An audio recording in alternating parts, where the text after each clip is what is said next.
everybody, so with the release of Evil Dead Rise, it is time to rank all 5 films in the Evil Dead franchise. Such an awesome franchise, right up there with Scream in my eyes as far as a franchise of horror that is usually pretty consistent in quality. There isn't a bad film in my opinion, even though all of them vary drastically as far as tone. Some of them are more serious than others, some are a bit more campy, but I think all of them are great in their own right. In many ways, Evil Dead as a franchise is so unique in that it spans across so many different genres, whether it's horror, fantasy, action. Pretty much pick your poison as far as which kind of Evil Dead you prefer. Obviously, this is just my personal ranking of the franchise, so make sure you share your rankings in the comments section down below. And if you want to include Ash vs. the Evil Dead, feel free to do so. I'm not going to be talking about it because we're only talking about the films here, but let's get right into my 5th place pick. In 5th place, I have Army of Darkness. As far as all the entries in the Evil Dead franchise go, this is the entry that shifts the most tonally out of the bunch. It's more of a medieval action adventure with just a little sprinkling of horror here and there. Regardless, I always have so much fun whenever I do rewatch Army of Darkness due to how Sam Raimi really lets loose with this entry with his unique slapstick style comedy, while also allowing Bruce Campbell to continue to flourish as Ash Williams with his charisma and his amazing quotable lines of dialogue. As awesome as Ash Williams was in Evil Dead 2, I think Army of Darkness kind of cements the coolness factor of Ash Williams as a character. It is kind of a bummer that Army of Darkness doesn't have a whole lot of Deadite action in it, or blood, or gore, the staples of the Evil Dead franchise, mostly replacing it with skeletons,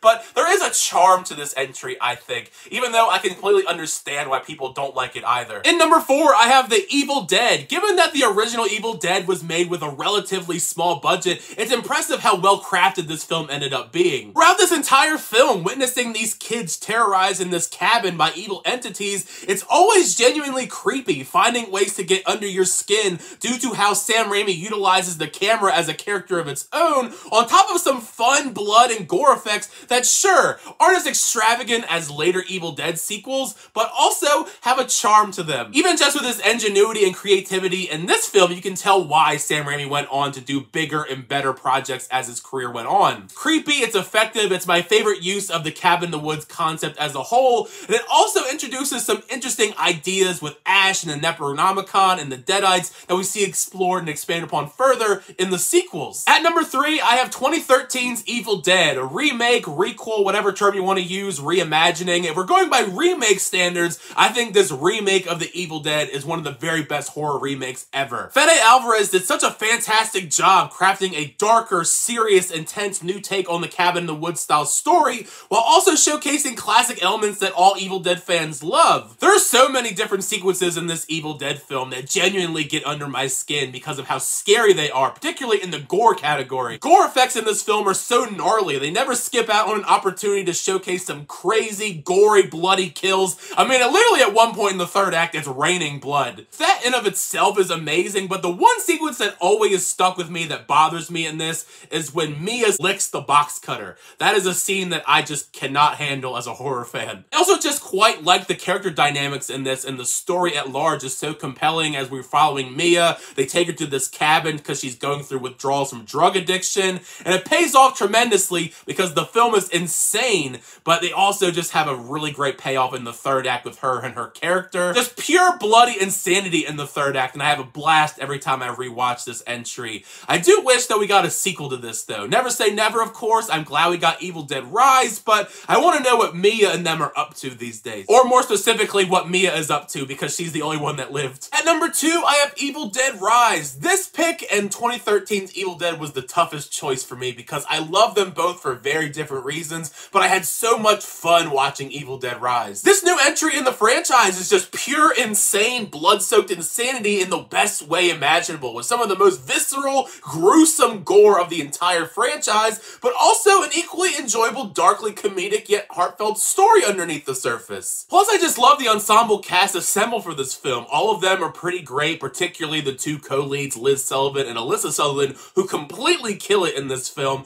I also just love the introduction to new layers of lore in this entry, and the creepy creative location using a high-rise apartment building, and it lays a nice groundwork for more experimentation for future installments, which has me excited on where we potentially could go after this. I definitely left this film completely satisfied while also being terrified and wanting more. I need some more installments in the Evil Dead franchise. And at number 1, I have Evil Dead 2. When I think of Evil Dead entries, I think of have Evil Dead 2 as the one that captures the essence of what makes the Evil Dead franchise so awesome. Sam Raimi shifting the franchise from straight up horror and blending it in more with comedy into the mix, I think adds a lot more fun, interesting dynamics to the storytelling, while also helping showcase Ash Williams as this groovy horror icon, which we only were given glimpses of potential of in the first film. Also in Evil Dead 2, we're able to showcase so much more of the insanity, ramping it up even more from the first film now that we have a bit more money in our budget. And I think it's awesome how it was ramped up. It's so much bloodier, gorier with the deadites, the gnarly dismemberments, really upping the ante like any good sequel should, while also giving intriguing context for fleshing out the world. Sam Raimi's humor always has hit home with me. I've always found it to be so unique and really his own style, and I think he's able to flourish even more with this showcase in Evil Dead 2, allowing Bruce Campbell as well to flourish with the material. With his charm, his charisma, and great comedic timing. You know, he's fighting his own hand, he's cutting it off with a chainsaw. Each installment in this franchise is amazing in their own right, even though they vary drastically in tone. Some lean more into horror, there are others that are more action-oriented, comedy-oriented, but I feel like Evil Dead 2 is the happy medium between all of those things that I love about this franchise. And there you have it, that is my ranking of all 5 films in the Evil Dead franchise. I don't want to say worst to best because I do think all 5 films in the franchise are pretty great, so make sure you share your rankings down below, whether you've seen Evil Dead Rise or not, or if you want to include Ash vs. the Evil Dead as well in your rankings. I'd love to know all your rankings down below because since there's so much variety in this franchise, I imagine there's going to be quite a lot of variety in the ways that you rank the franchise. Some people might want a more serious Evil Dead at the top, or maybe you like the more fun, slapsticky stuff like Army of Darkness. Either way, share those rankings in the comment section down below, and thank you guys as always for sharing the rankings. I always do appreciate it. Make sure to like on the video, and also subscribe to the channel if you haven't already, so I always update reviews, reactions, unboxings, and more. Next time, I'll see you guys later.